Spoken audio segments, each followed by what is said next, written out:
ನಮಸ್ಕಾರ.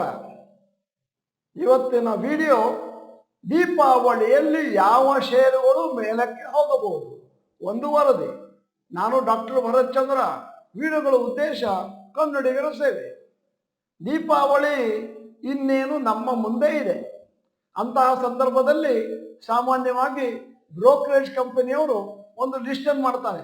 ಏನು ಅಂತಂದ್ರೆ ಈ ದೀಪಾವಳಿಯಿಂದ ಮುಂದಿನ ದೀಪಾವಳಿವರೆಗೆ ಯಾವ ಷೇರುಗಳು ನಮ್ಮ ಪ್ರಕಾರ ಮೇಲಕ್ಕೆ ಹೋಗ್ಬೋದು. ಇದು ನಾನು ಮಾಡಿದ ವರದಿಯಲ್ಲ, ಬೇರೆ ಬೇರೆ ಕಂಪನಿಯವರು ಮಾಡಿದ ವರದಿ. ಸೇಬಿಯವರ ಪ್ರಕಾರ ನಾವು ಇಂತಹ ಷೇರು ತಗೊಳ್ಳಿ ಅಂತಹ ಷೇರು ತಗೊಳ್ಳಿ ಅಂತ ಯಾರಿಗೂ ಹೇಳಲಿಕ್ಕೆ ಸಾಧ್ಯ ಇಲ್ಲ. ಏನಿದ್ದರೂ ಕೂಡ ಸೇಬಿಯಿಂದ ರಿಜಿಸ್ಟರ್ ಆಗಿರುವಂತಹ ಬ್ರೋಕರೇಜ್ ಕಂಪನಿಯವರು ಮಾತ್ರ ತಮ್ಮ ಘೋಷಣೆಯನ್ನು ಪಬ್ಲಿಕ್ ಆಗಿ ಮಾಡಬಹುದು. ಈ ಕಂಪನಿಯವರು ಇಂತಹ ಷೇರುಗಳನ್ನು ತಗೊಳ್ಳಿ ಅಂತ ಏನಾದರೂ ಘೋಷಣೆಯನ್ನು ಮಾಡಿದಾಗ ಬಹಳ ಜನ ಕಣ್ಣು ಮುಚ್ಚಿ ಬ್ಲೈಂಡ್ ಆಗಿ ಇಂತಹ ಷೇರುಗಳನ್ನು ಕೊಡ್ತಾರೆ. ಅದು ಕೂಡ ತಪ್ಪೆ. ನಿಮ್ಮದೇ ಆದಂತಹ ಫಂಡಮೆಂಟಲ್ ಅನಾಲಿಸಿಸ್ ಮಾಡಿ ಅರ್ಥ ಮಾಡಿಕೊಂಡು ಅದಾದ್ಮೇಲೆ ಅದನ್ನು ಬೈ ಮಾಡಬೇಕು. ಅಷ್ಟೇ ಅಲ್ಲ, ಒಂದು ಟ್ಯಾಬ್ಲರ್ ಕಾಲಮ್ ಹಾಕಿ ಆ ಷೇರುಗಳನ್ನು ಮಾನಿಟರ್ ಮಾಡ್ತಾ ಇರಬೇಕು.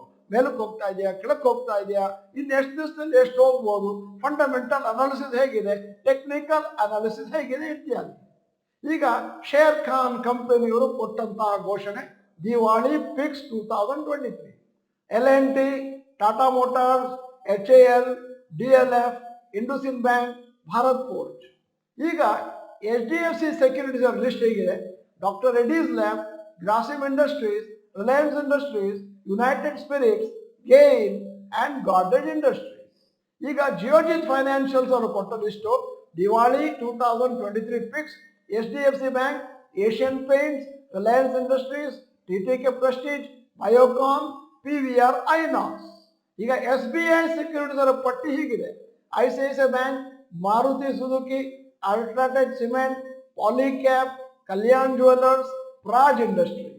JM ಫೈನಾನ್ಷಿಯಲ್ ಕಂಪನಿಯವ್ರದ್ದು Diwali 2023 picks Bajaj finance, Canara bank, ICICI bank, TCS, Tata motors, L&T.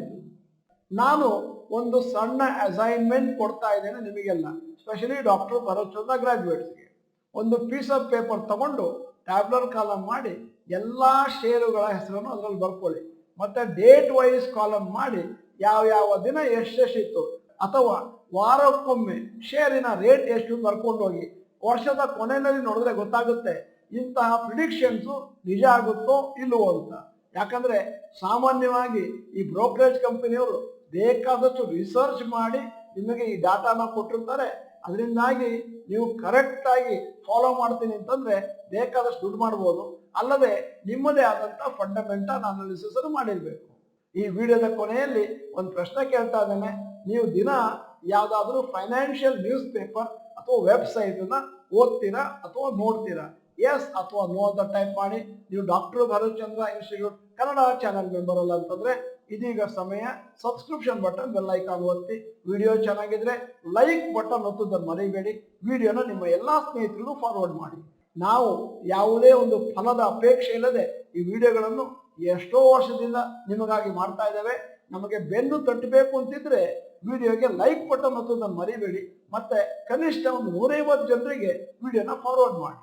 ವಿಡಿಯೋನ ಸಂಪೂರ್ಣವಾಗಿ ನೋಡಿದ್ದಕ್ಕೆ ಧನ್ಯವಾದಗಳು. ನಮಸ್ಕಾರ.